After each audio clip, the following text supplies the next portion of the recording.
aqui só por causa do amor dele. Eu tô aqui só por causa do amor dele. Ainda bem que Deus levantou alguém para dizer: se eu tô tirando a aflição da tua alma, eu tô tirando a inquietude, eu vou passar ainda hoje dentro da sua casa. Isaías tem o título de o profeta messiânico, o que teve a responsabilidade de preparar o povo para receber o Messias.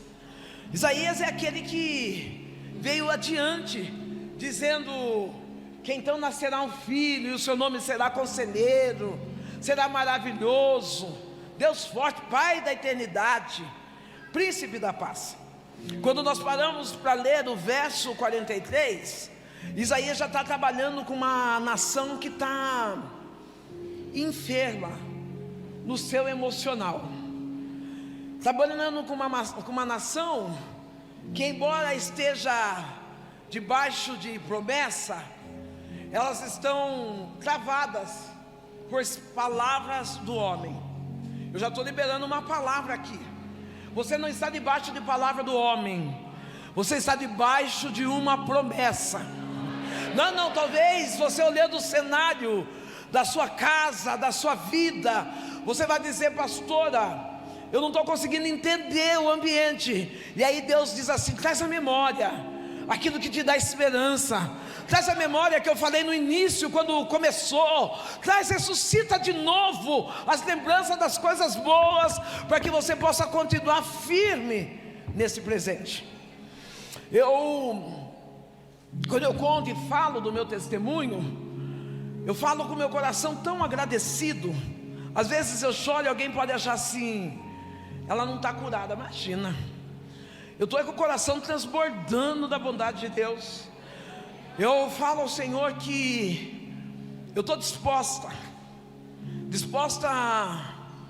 a viver tudo que Ele tem para mim, independente do que Ele tiver, independente do que Ele decidir. Eu estou disposta, eu aceito o meu chamado. Eu nasci num lar que tinha um grande déficit. Eu costumava dizer, pastores, homens e mulheres de Deus que estão aqui, que lá na minha casa nós éramos uma família vulnerável, uma família de baixo poder aquisitivo. Nossa, olha eu aqui gastando, pensa que está no plenário. Uma família pobre, vamos lá, Sandra, acorda. Uma família pobre. Eu costumava dizer: minha família não tinha dinheiro, nós não tínhamos expectativa de vida. O meu pai era um homem sem projeto. Eu não lembro, eu estou aqui do altar, eu não tenho uma imagem, uma lembrança, marcas de sentar à mesa tomando um copo de água e meu pai falando de um sonho. Não lembro. O que eu lembro é o homem chegando bêbado, com as funções fisiológicas presentes. O que eu lembro é um homem usando a violência psicológica, física, emocional sobre a vida da minha mãe. Minha mãe viveu um casamento miserável. Quando eu paro para lembrar do casamento da minha mãe, chega a dar uma gastura em mim, porque minha mãe foi muito forte para suportar tudo aquilo que ela viveu. Eu lembro de um pai com o coração fechado para a sua família, a ponto de fazer abusos, como o adultério, a traição, dentro da própria casa.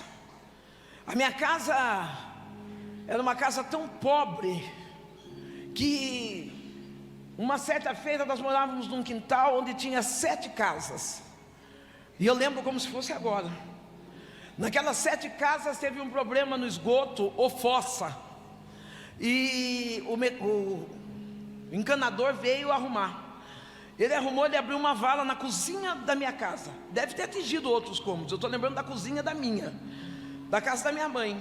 E ele nunca que vinha arrumar, ele deixou aberto, exposto ali. E eu lembro que um dia eu estava comendo arroz, nos meus tenros 6, 7 anos de idade. Cuidado com as memórias afetivas que você tem deixado na vida dos seus filhos, as memórias afetivas que você tem deixado na vida da sua família. Eu lembro eu comendo arroz com arroz, e quando eu olho para aquele vale, para aquela vala, eu vejo passar fezes com um vestígio de cenoura, de couve, de carne. E eu, como criança, eu falo: mãe, esse cocô não é nosso, porque nós não comemos carne hoje. Miséria, pobreza, ruína. Vejo uma mãe que abraça sem ter uma explicação para dizer, porque não tinha na mesa. Vejo uma mãe, acabou. E agora daqui a pouco, está acabando a Bíblia também, porque eu só trouxe 30. A caneca ela está levando porque ela quer. E eu vejo uma mãe que ela procurava uma palavra de consolo, mas ela não tinha. Uma criança cheia de sonhos, numa casa amargurada. Nessa casa amargurada, eu comecei a estudar. Então eu chegava em casa com meus papéis de escola, com meu desenho, talvez com a primeira letra, o A de abelha, o B de banana, né? Aquele tempo era assim, né? Eu chegava feliz em casa, porque na escola, se tem uma coisa que criança tem de maravilhoso, é por isso que a Bíblia fala que nós devemos nos tornar como uma criança. A criança, ela não é preconceituosa, ela não é maliciosa, a criança é simples. Lá na escola eu era igual. Lá na escola, se você, hoje as pessoas falam de bullying. Interessante que eu lembro que um dia eu cheguei em casa chorando, e falei: mãe, a menina me chamou de pretinha. E ela falou: você é preta mesmo? Ela falou: você é preta mesmo? E eu falei: é, mãe? Ela falou: é, filha, você é preta, você é linda, você foi você. Ela não falou a imagem de Deus, né? Mas ela falou: você é semelhante ao nosso Criador. Usou as palavras dela de coração para me assumir a minha identidade. Aí eu sempre fui muito terrível, pastor. A minha amiga branquinha, Ana Lúcia, ela chegou para mim e falou assim: ai, pretinha. Eu falei: ai, bobinha, se leite prestar, se branco fosse bom, leite não azedava. Eu fui para lá na diretoria. O negócio ficou feio para mim aquele dia.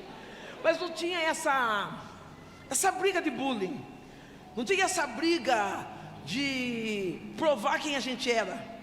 Só que, infelizmente, ao sair da escola, meu pai tinha um amigo que tinha um armazém ali próximo de casa. Esse dono do armazém, as filhas dele, elas eram minhas amigas de escola. Não é a Ana, deixa eu deixar bem explicado. A Ana é a que sofreu na minha mão. Ai, um beijo para você, Ana. E esse homem frequentava a minha casa e ele era tão íntimo. Eu lembro dele tomando café, bebendo água. Eu lembro dele sorrindo com meu pai. Não sei se ele estava sorrindo para minha mãe, mas o que eu sei é que um dia eu passei com o desenho na frente do mercado, e ele falou para mim assim: onde você vai? Eu falei: vou indo para casa. E ele falou: deixa eu ver seu desenho. E aí ele olhou meu desenho e falou: nossa, Sandra, como você desenha bem, como você é inteligente, né? E eu fiquei toda feliz. Ele me deu um lápis de cor, Eu cheguei em casa, fui mostrar o desenho, o mesmo desenho para os meus pais. Eles disseram: ei, credo, como você é burra, como você enche a paciência, como você é chata, a gente não tem tempo para isso. No outro dia eu passei no mercado, esse homem olhou e me elogiou de novo, falou que eu era esperta.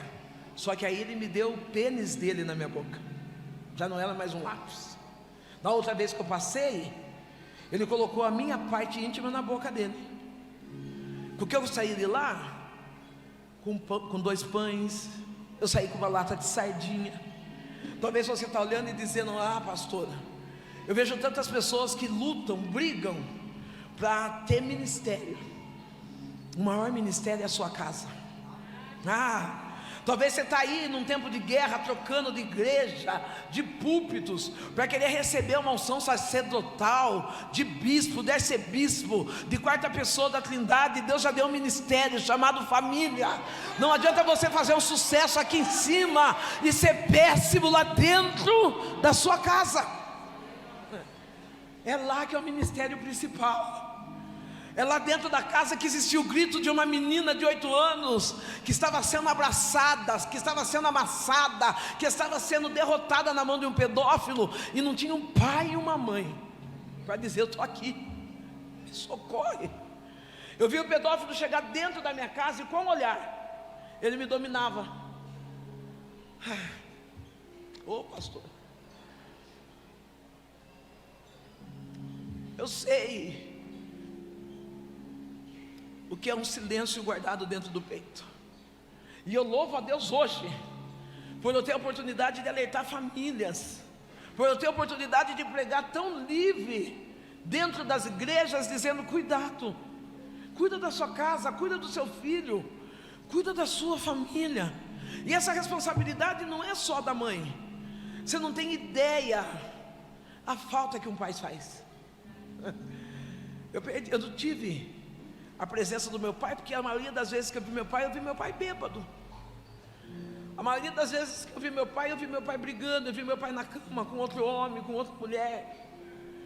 Eu via minhas amiguinhas andando numa brincadeira de pôr o pé nos pés do pai, né, e andar. Como, ainda bem que Deus tem feito isso por mim. Deus tem sido um pai maravilhoso para mim, sabe? Eu quero dar um aviso para os pais. Sempre eu falo para as mães, mas hoje eu vou falar para os pais.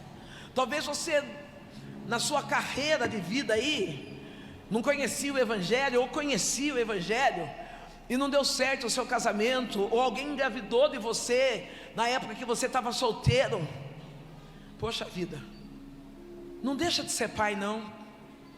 Eu carreguei o trauma de mãe solteira, e não é fácil ser uma mãe solteira.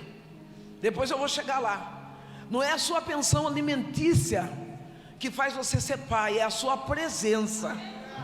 Não, ó mulher, larga a mão de ser chata, que talvez você já casou com esse homem já tinha esse filho fora do casamento, de um outro casamento, já existia criança. Agora você está com frescura: ai, não vai lá porque eu estou com ciúme. Para com isso.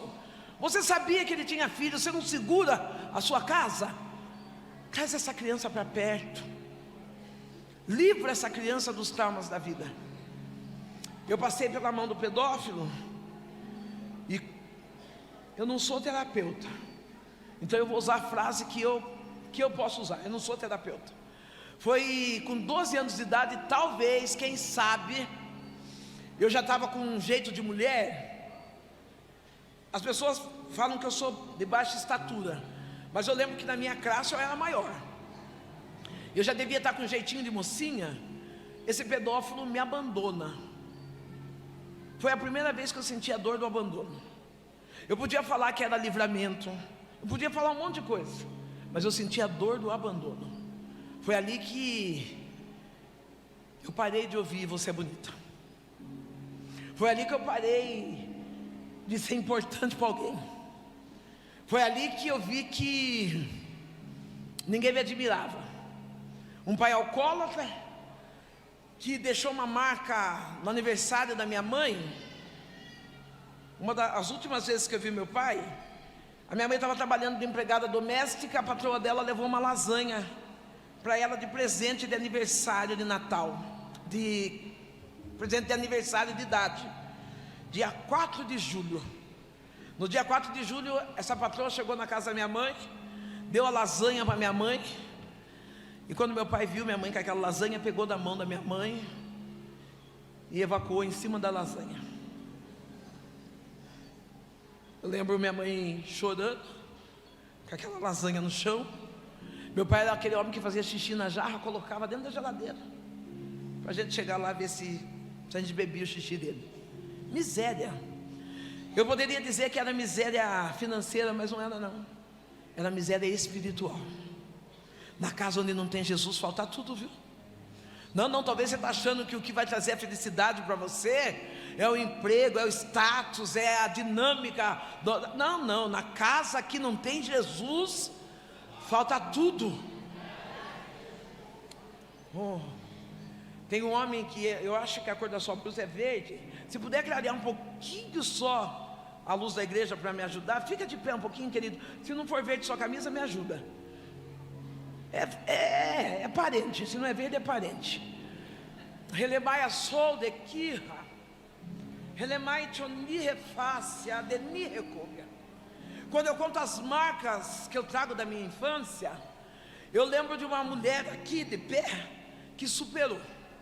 Enquanto eu estou pregando essa palavra, o Eterno está dizendo: fui eu que te guardei até agora. Relemai o choi de que refaz. Satanás, o nosso adversário, ele fez de tudo para que acabasse com a tua história. As lutas e adversidades que chegaram não foram poucas. Se eu fosse falar de altos e baixos financeiros, esse seria o seu nome: fracasso. Mas aí o Deus que é poderoso, Ele manda eu dizer assim: eu estou te lapidando, porque eu tenho coisas grandes e firmes para fazer através de você. Eu vejo um Deus trazendo restituição financeira sobre a tua vida. Os anos que foram roubados pelo devorador serão esquecidos como névoa, porque o que é dono do ouro e da prata te reconhece nessa terra, diz o Senhor dos exércitos. Se você pode, aplaude ao Senhor.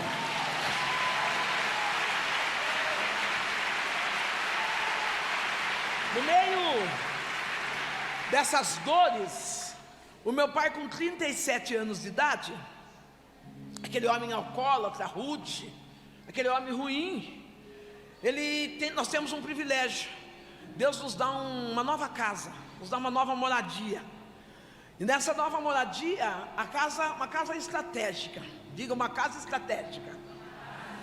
Onde Deus te colocou é estratégico, viu? Não, talvez você está falando assim: ai pastor, eu queria fazer missão na África. Faz para o vizinho.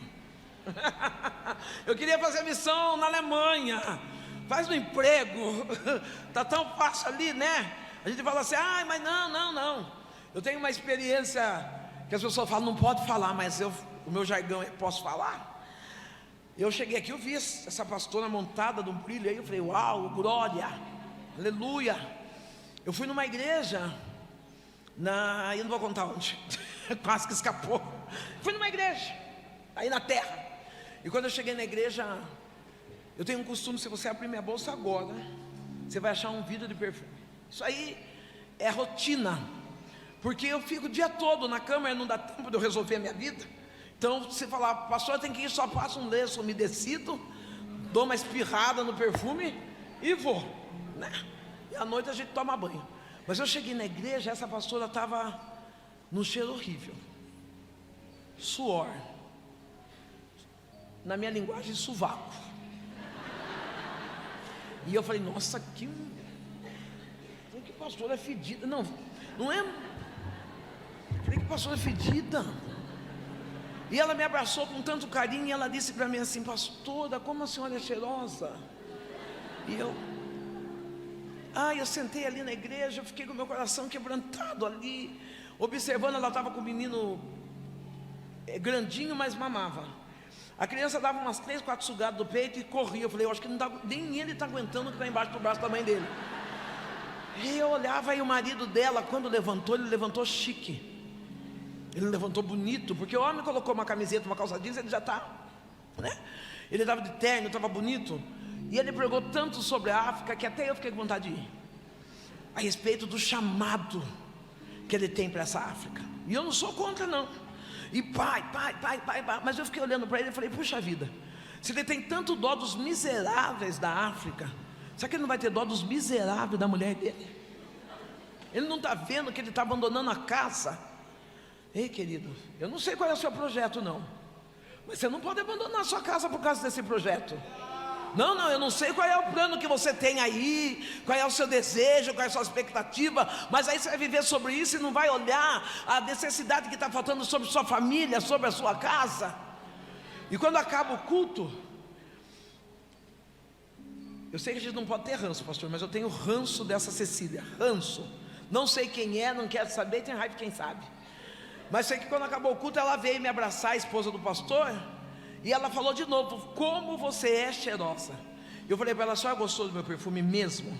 Ela falou: gostei. Eu falei: eu vou dar para a senhora. Fui lá, abri o meu carro, peguei o perfume e dei para ela. Quando eu dei o perfume para ela, ela foi sorrindo para o marido, com os olhos brilhando. E ela disse: amor, olha o que a pastora deu para mim. Ele tomou depressa na mão dele e falou: que maravilha, a diaconisa Cecília está precisando mesmo. Eu quase precisei expulsar o inimigo de dentro de mim. Eu falei: Deus, segura minha língua, segura meus olhos, segura minha cara. Eu não sei quem é essa Cecília, mas eu estou com o ranço dela. Não deixa ela vir falar a paz do Senhor para mim, que eu vou esbirrifar o perfume na cara dela. É por isso que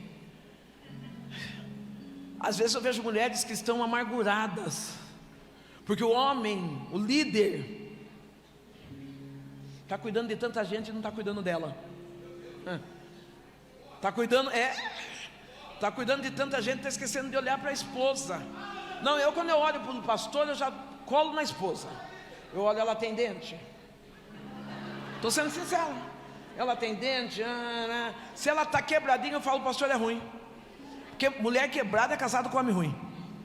Porque a mulher que é bem casada, eu não estou falando de roupa de grife, eu não estou falando de roupa, não, a mulher bem casada, a alegria dela formoseia ela por inteiro.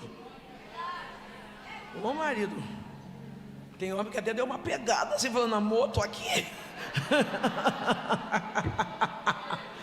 É isso. A mulher bem casada, ela é feliz, gente. Mulher é fácil de enganar ela. Falava enganar? Satanás, né? Mulher é fácil de acalmar o coração dela. Você acredita que se você chegar com uma bala em casa e falar: amor, eu estava na rua, lembrei de você, eu trouxe essa bala, você ganhou essa mulher? Como que pode, né? Mulher, não, é verdade, amor. Estou dando a dica para você, homem. Talvez você está falando: minha mulher só reclama, só xinga, só fala. Leva um bombom para ela, leva uma bala. Na hora que ela estiver lavando louça, dê um tapinha, ela reclama, mas ela gosta. Ela reclama, mas ela gosta. Ela fala para, mas ela gosta. Estou dando a senha, viu? É charme só, mas ela gosta assim. Imagina, a pior coisa que tem é ser casado, o homem passar e não dar um tapa, né? Falar: opa, onde você está? Cadê você? Você esqueceu de nada, não? Volta aqui. Na sacada da minha casa não tinha isso. Mas eu lembro do meu pai, um dos momentos mais lindos que eu lembro do meu pai, é que quando nós inserimos na religião chamada Candomblé. Ali no Candomblé, minha mãe, meu pai, eles já estavam desenvoltos a receber os guias. Eu vou depois explicar no meio do caminho. E meu pai, quando ele ia para o terreiro junto com a minha mãe, nós passávamos de frente à igreja. Eu lembro meu pai olhando para a igreja assim, ele dizia assim: esquisito, né? No meio de tanta coisa ruim, tem um povo que está se reunindo para dar glória a Deus, aleluia. Sabe o que eu estou pensando hoje aqui nessa cidade? Que no meio de tantas adversidades nós paramos, pegamos um tempo nosso só para dar glória a Deus e aleluia. Não, nós deixamos as nossas dores, os nossos problemas, nós deixamos, filha, embora eu estou olhando para você e estou te achando lindo, eu estou vendo o médico dos médicos entrar dentro da tua casa. Você fica de pé, pastor, um pouco? A senhora que está com a criança no colo. Relemai a torre, relemai chomi refácia, ni recobia. O Senhor está dizendo assim: descanse, porque eu sou Deus da cura. Eu vejo Deus de uma forma ímpar, cuidando dos seus familiares. O Eterno diz: diga a ela que eu estou fazendo uma visita e eu estou curando dentro da casa. Há momentos que nós olhamos e falamos: Deus, parece que saiu do controle da minha oração, saiu do controle daquilo que eu esperava. Mas aí Deus vem com uma resposta para acalmar eu e você. Eu continuo fazendo milagre e eu vou fazer dentro da sua casa.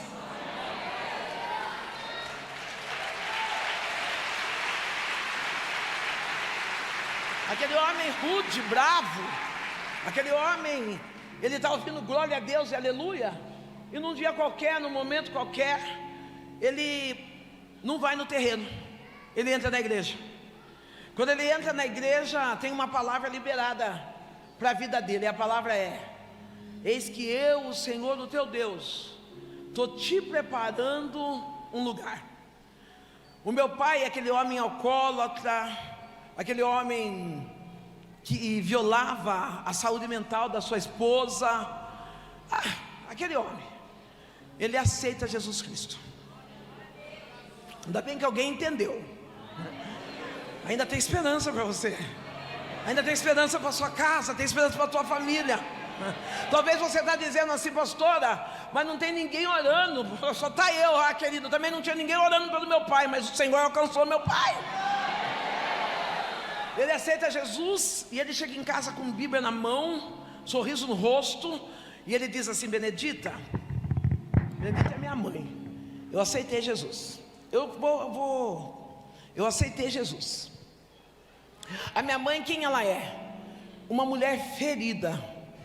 Você sabe que quando a gente está ferida, a gente é especialista em ferir outras pessoas?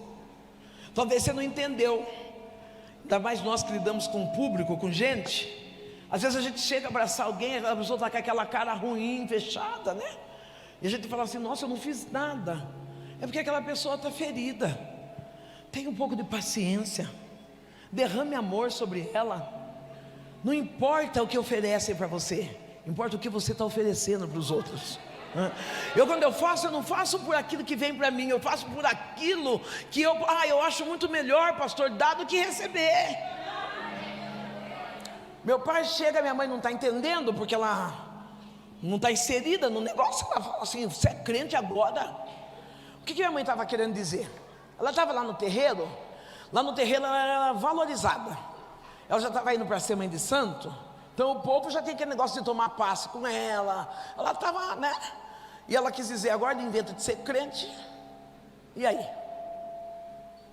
Ela começou a bater no meu pai. Ela pegou a Bíblia e dali bater no meu pai. O meu pai, que era sanguinário ou sanguíneo, ele está parado, lágrimas descendo do rosto, e ele fala: Benedita, eu entreguei minha vida para Jesus, e eu encontrei a paz. Olha a senha que eu estou dando: quem tem Jesus tem paz. Não, se você chegou aqui perturbado, é porque você está procurando outra coisa, está procurando revelação, adivinhação, mas não, quem tem Jesus tem paz.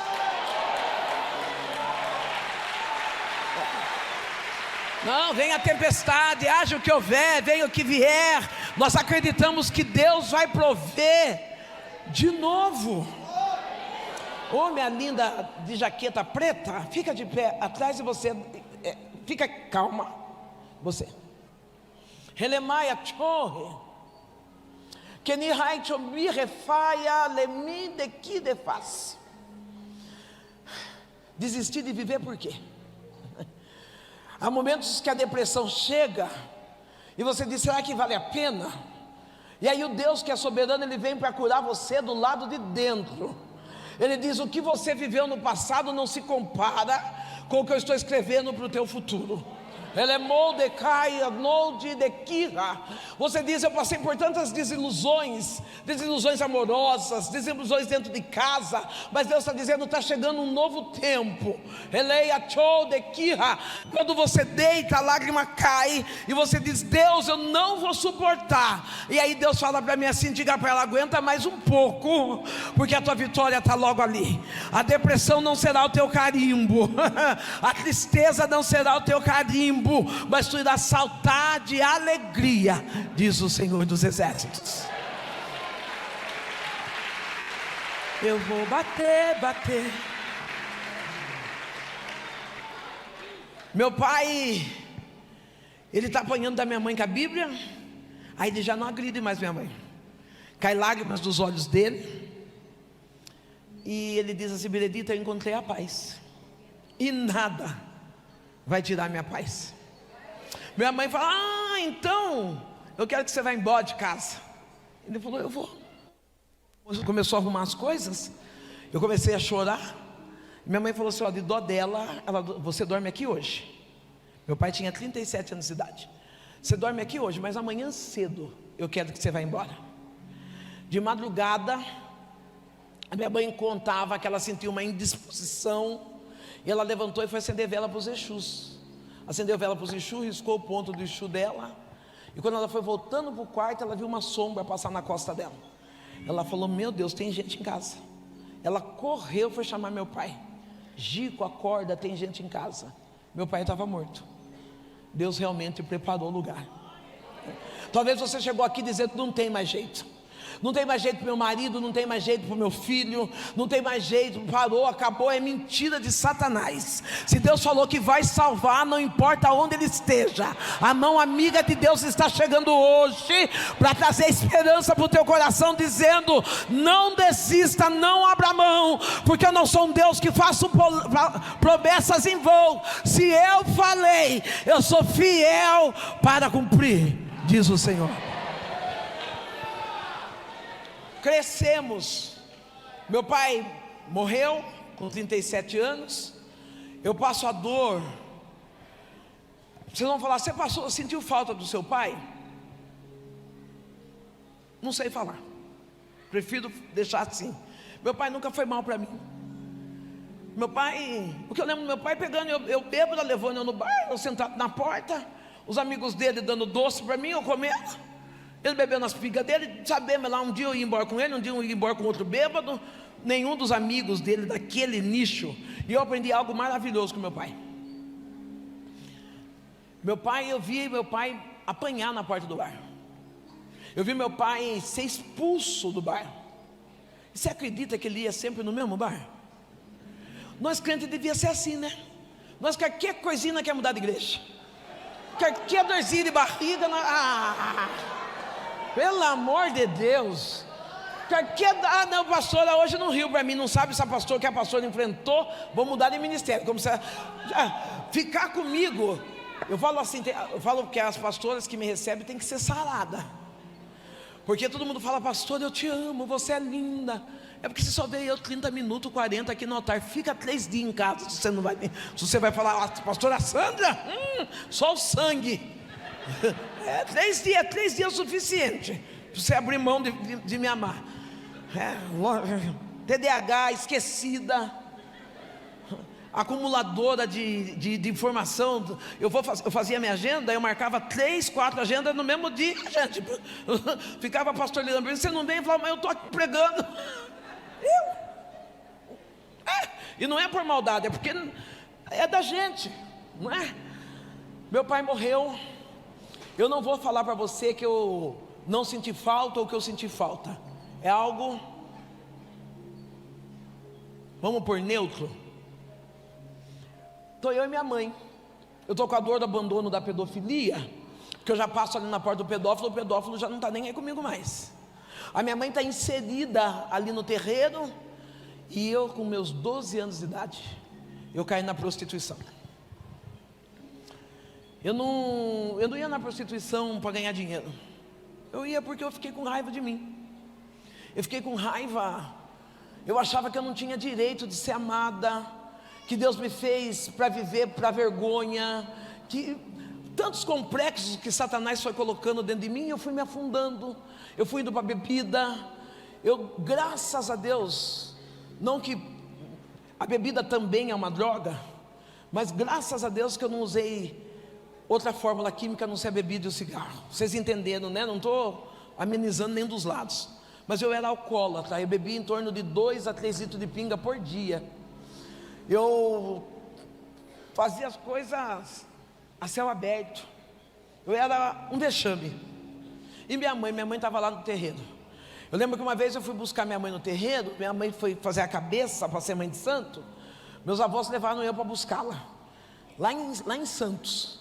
Quando eu chego lá no terreiro, minha mãe está toda torta, incorporada. Vou liberar uma palavra aqui. Lá no terreiro, quem incorpora, quem recebe guia, leva o nome de cavalo. E quem assiste os guias leva o nome de cambono. Olha que coisa, minha mãe era cavalo. Eu vi os cambonos escarrando no chão e minha mãe incorporada, lambendo o catarro do chão. A minha mãe incorporada, pegando galinha viva, rasgando no dente e bebendo sangue. Você vai falar, pastor, e o que você sente hoje? Alegria, porque eu entendi que lá no terreiro minha mãe era cavalo, mas minha mãe aceitou Jesus, ela passou a ser filha.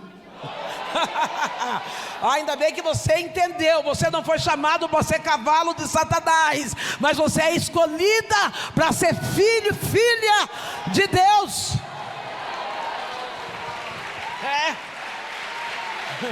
Oh, remácia, alabaia ceia, você é filho, e você é filho escolhido.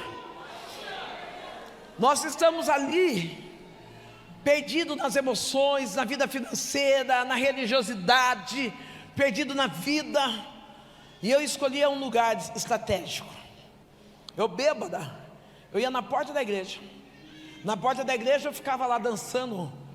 Os jovens não ri, e os mais velhos como eu, rádio de pilha, já deu para saber a idade. Eu colocava meu rádio de pilha e eu ficava ali na porta da igreja tentando seduzir os pastores, tentando seduzir as pastoras, zombando do povo de Deus. Eu vou dar uma chave antes de eu terminar aqui. O zombador, ele só tem duas saídas. Quantas saídas o zombador tem? Ou ele converte ou ele morre. Eu vou explicar.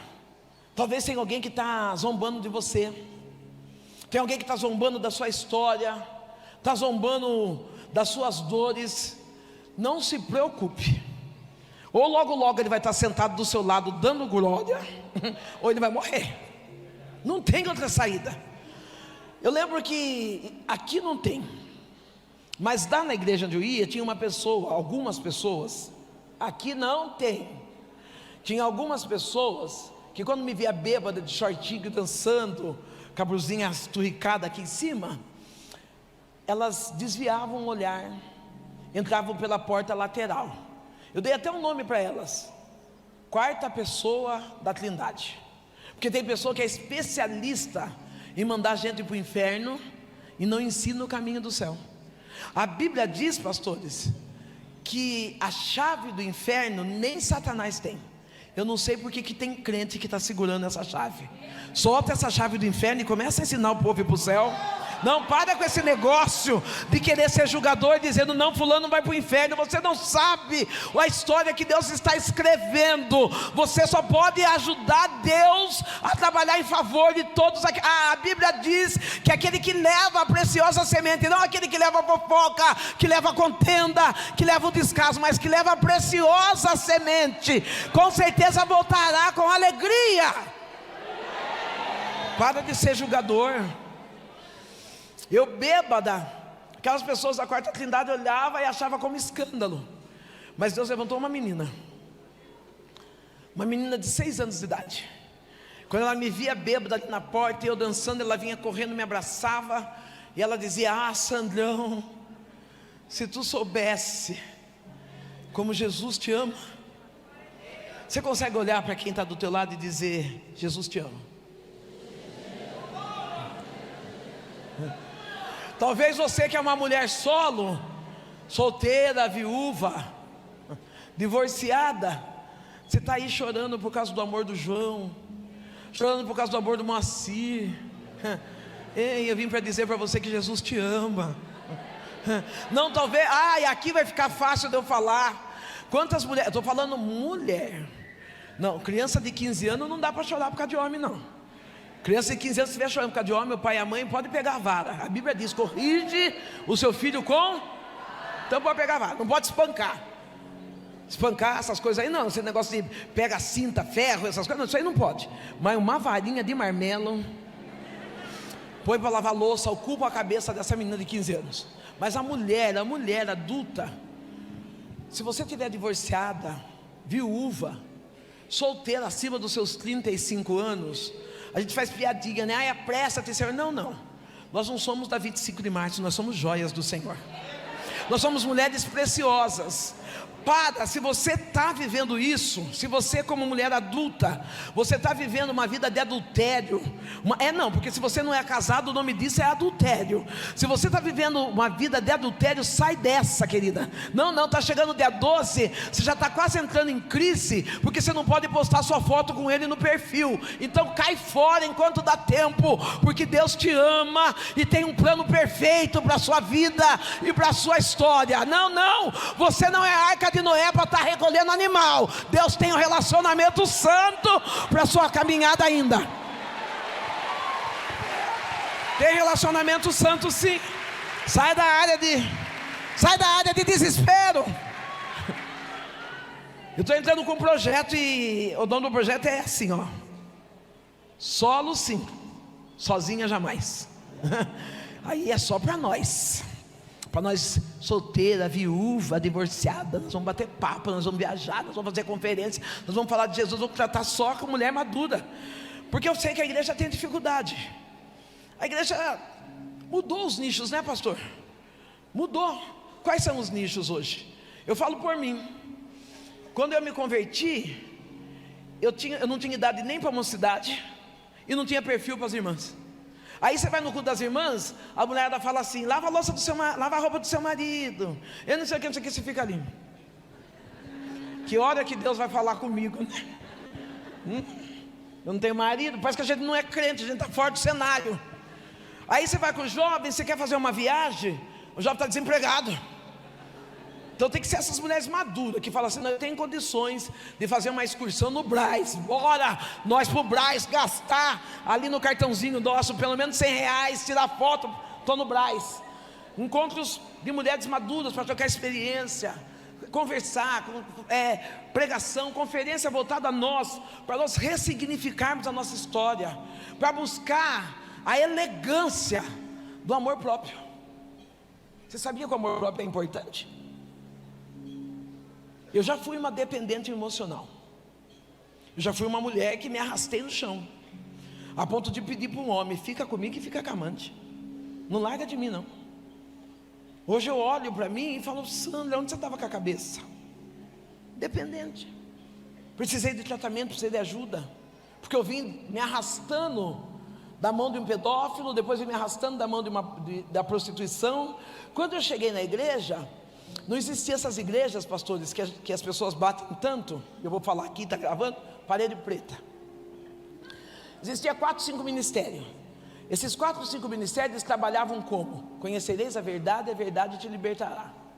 Se você falasse, nem tinha nome terapeuta. Quando eu entreguei minha vida para Jesus, era psicólogo ou psiquiatra. Se você falasse, estava no psicólogo, pronto, era louco. Então seria só na base da oração, e vamos que vamos, carregando feridas emocionais, carregando dores na alma, e não para tratar. É necessário cuidar de você, é necessário ressignificar a tua história. Há um caminho para começar de novo. Eu estou falando sobre um Deus que resgata aquilo que foi perdido do caminho, que ainda antes que acontecesse, Ele já estava à frente, traçando uma história para mim e para você. E é por isso que eu vim com esse projeto. Eu vou para a igreja. Essa menina, todas as vezes que eu ia na porta da igreja, não para a igreja, para a porta, ela vinha me abraçar e falava: Jesus te ama.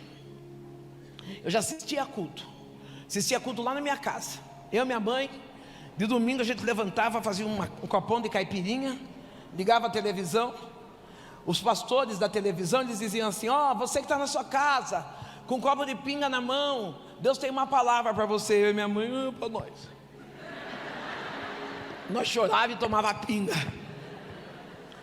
Aquela menina, ela estava falando de um amor que eu não entendia. Ela estava falando de um amor que eu não precisava ter relações, de um amor que, naquele momento, a forma que ela explicava, Jesus te ama, Ele não estava pedindo nada, Ele me ama. Um dia ela chega na porta de casa sorrindo. Embora os pais, o pai, a mãe, a igreja conhecesse o meu perfil, uma cidade do interior, essa menina chega em casa e fala assim: Sandrão, vai ter culto na minha igreja. Eu falei: que legal. Ela falou assim: e o meu pastor disse, como que cochichando comigo, o meu pastor disse que quem levar uma visita vai ganhar um presente. E eu já disse para os meus pais: a minha visita é a Sandrão. Falei, eu. Ela falou, é você. Eu olhei sério para ela, meu coração bateu forte, a perna tremeu, porque na televisão eu via a pastor entrevistando espírito, né? De onde você veio? Onde você vai? Eu falei, vou cair lá, vai ser uns 5 dias até entrevistar tudo. Então, não. Filha, vamos fazer um combinado? Eu, uma mulher adulta, ela quantos anos? Falei, vamos fazer um combinado? Eu só vou na sua igreja o dia que você for na minha. Ela sorriu, segura, e ela disse, então espera, porque eu vou pedir para o meu pastor, se ele deixar eu vou. Ela não falou, vou pedir para o meu pai com a minha mãe. Aquela menina estava mostrando para mim, eu entendo hoje, eu tenho igreja, eu tenho líder, eu tenho quem cuida da minha vida espiritual. Pera um pouco, não, aquela menina não é que nem eu e você não, que fica atrás de cartomante gospel, que fica mandando mensagem no Instagram, tem uma palavra para mim, não, lá tem o pastor, eu tenho casa, tem escola bíblica, tem discipulado. Pera um pouquinho, que eu vou falar com quem entende do que é espiritual, depois eu volto. Não, porque tem pessoa que terceiriza, e eu já vou dar a senha para você não passar vergonha. Quando acabar o culto, não vem pedir para me orar não. Você não tem pastor? Não, já passei a senha. Não, você prega, a pessoa vem, olha para mim com a fotinha do celular. Ai, meu namorado batendo em mim. Se você já está apanhando namorando, você quer que olhe o quê? Livramento, filha, libera ele. Bloqueia no contato. Não tem gente que pega a prova com a mão. A menina falou, vou pedir para o meu pastor. Eu fiquei sossegada. Eu falei, o pastor dela sabe quem eu sou? Jamais eu vou precisar ir nessa igreja. Numa noite de sexta-feira, essa menina chega linda, e ela diz assim, Sandrão, eu vim para ir na sua igreja. Quem já bateu o tambor sabe que noite de sexta-feira é sexta-feira maior, onde os espíritos têm mais poder de atuação, onde a linha da esquerda trabalha. Eu olhei para ela, ela falou, eu falei com o meu pastor, e o meu pastor falou para mim que eu posso ir tranquila, porque o próprio Deus vai comigo. Você consegue entender que quem obedece, quem tem liderança, quem tem cobertura espiritual não anda sozinho, Deus anda com ele? Você consegue entender que quando você tem alguém que alinha a sua vida espiritual, você não se decepciona, você não quebra? Você consegue entender isso? Deus não colocou você num templo para você ocupar espaço. Deus colocou você para você ser moldado, para você ser lapidado. Se eu tivesse ouvido com todos os conselhos dos meus pastores. Eu não ouvi todos não, pastor. Teve alguns que eu fui naquela, não, eu já orei, eu estou sentindo. Depois eu senti o peso, estou sentindo o problema que eu estou pegando. Aquela menina falou, eu vou com você. Nós fomos, chegamos naquele terreiro, eu, minha mãe, com as roupas, com as guias, com o patuá. Eu coloquei a menina no primeiro banco, cortina fechada, começamos a bater tabaco, jogamos pólvora no chão. E não vou explicar porque eu não vim aqui para fazer esse ritual. E aí quando nós riscamos o primeiro ponto, a cortina abriu. Quando a cortina abre, a menina está de joelhos. Ela escuta o barulho da cortina, penso eu, porque ela levanta, senta, coloca a Bíblia no colo. Ela coloca a Bíblia no colo, a gente bate tambor, risca o primeiro ponto, nada acontece. Risca o segundo ponto, nada acontece. A mãe maior que tinha vindo da cidade de Santos, ela apaga tudo e ela fala, vamos mais uma vez. Riscamos mais uma vez, nada acontece. Ela parou, olhou, ela falou, quem é essa menina? Quem é que trouxe ela? Eu falei, fui eu. Ela falou, tira ela daqui, porque o que está nela é maior do que o que está em nós. Ei, eu já estou profetizando para você. Sobre a sua casa não chega mandinga, sobre a tua casa não chega macumba. A palavra de Deus nos garante que nenhuma ferramenta preparada contra nós vai prevalecer, porque o que está em nós dá uma olhada para o teu irmão e fala, Deus é maior. Eu saí daquele terreiro. Aquela menina não perguntou nada. Ela não perguntou O que aconteceu? Embora não tivesse acontecido nada, o que aconteceu? Ela só segurando minha mão e falou: eu vim na sua igreja, você vai na minha?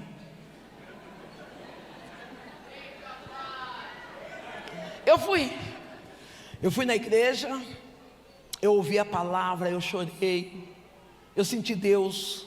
Eu só não entreguei minha vida para Jesus. Pegou a senha? Eu não estou aqui hoje. Estou dando um conselho para você. Você já não trouxe? Você já evangelizou. Agora para de falar na cabeça. Uma vez que a palavra entrou no coração, ninguém mais tira. Não, ai, meu marido não é crente, ai, está tendo um culto. Sabe aquela pastora da internet, ela pregava lá hoje, vamos, ele veio. Amanhã você está aí, irmão, você viu a palavra? Porque você afasta a pessoa, deixa a pessoa na dela. Eu ia roubar, eu lembrava, Jesus me ama. Eu ia prostituir, eu lembrava, Jesus me ama. Eu não tinha, Jesus me deu paz. Jesus ficou dentro de mim até eu me render aos pés de Jesus. Graças a Deus eu estou aqui nesse altar e eu posso glorificar o Eterno, porque Jesus restaurou a minha casa. A minha mãe morreu no ano de 2017, salva. Nós, se minha mãe estivesse viva hoje, nós estaríamos completando 32 anos de evangelho. Eu nunca desviei. Ai, super homem, não. Eu já tomei banho dizendo: eu vou, Senhor, o senhor está vendo? Olha, eu vou só hoje. Amanhã eu prometo que eu não vou mais. Mas quando eu vi, eu estava dentro da igreja. Para onde iremos nós? Se só Jesus tem palavra de vida eterna. Aonde nós esconderemos, sendo que Ele é o nosso refúgio, Ele é a nossa fortaleza? Ei, querida, é natural que no mundo nós tenhamos aflição, mas o Senhor libera nós, tendo bom ânimo, porque se Ele vencer, Ele também vai dar estrutura para que nós venhamos vencer. No ano de 2017 eu perco algumas coisas, Deus começa a me lapidar, para que venha acontecer o ministério Sandra Alves. E nessa lapidação, eu crente, eu não estou falando de mulher desviada não, estou falando de mulher crente. Eu crente, eu estou com um filho em casa, um jovem, e ele está do meu lado, me dando apoio, me dando palavra, me motivando, me aconselhando. Só que ele estava muito distante da realidade que eu estava vivendo. Eu olhava para ele e falava assim: ah, moleque, você não está com nada, você é sonhador, você não presta. Eu só jogava palavras de baixo escalão para o meu filho. Eu era uma mulher que pregava, que eu cuidava dos filhos dos outros, que eu orava pelos outros, mas quando meu filho vinha dar conselho, eu desdenhava quem era o meu filho. A minha boca profetizava que o meu filho não valia nada. Quando foi no ano de 2020, Deus falou para mim assim: está na hora de você gerar seu filho de novo. Meu filho sai da presença de Deus e vai viver uma vida do jeito que ele quer. E Deus falou para mim: gera seu filho de novo. Irmãs, eu não sei como que você trata alguém da sua família. Eu espero que você trate com muito amor, que você trate com muito carinho, que você trate com muito cuidado, com muito zelo, que a mesma paciência que você tem com as pessoas de fora, você tenha com esse seu filho. Eu estava colocando as dores, os traumas de uma mãe solteira, de uma mulher que não deu certo no casamento, estava colocando tudo em cima desse menino e jogando palavras de baixo escalão sobre ele, perdendo ele dentro da casa do Senhor. E Deus falou: é hora de você gerar ele de novo. E eu comecei a orar pela vida do meu filho. Deus me presenteou como vereadora naquela cidade, permitiu que o meu filho perdesse o serviço para vir trabalhar comigo. E aí nós começamos a entender o que era família. Será que dá para chamar meu filho? Eu achei que o Gustavo tinha ido, mas ele foi do outro lado. Cadê meu filho? Vem cá. Está tudo tão escuro, já deu para ver que ele é preto, né? Deus transformou a minha casa, a minha história, de uma mulher que estava em falência, de uma mulher que estava com tudo derrotado, com tudo perdido. Deus trouxe meu filho para perto. Deus resgatou aquilo que estava escapando das minhas mãos. Deus trouxe esse meu menino. Ah, ele é lindo, né? Fui eu quem fiz. Deus trouxe meu filho de volta para o aprisco, colocou ele do meu lado, ele me ajudou na política em Boituva. E quando foi no ano de 2024, Deus falou: vai embora para São Paulo. Eu falei: como que eu vou deixar meu menino? Ele falou: fique tranquilo, que essa cadeira que você está sentado, ele vai sentar. Meu filho é vereador lá em Boituva e eu sou vereador aqui em São Paulo. Sabe o que eu estou dizendo? Ainda tem restauração para a tua casa, ainda tem resgate para a tua família, ainda tem uma história de superação para você vencer. Aonde as pessoas estão dizendo vai passar vergonha, o Eterno está dizendo: na sua casa não, na sua família não, tem dupla honra.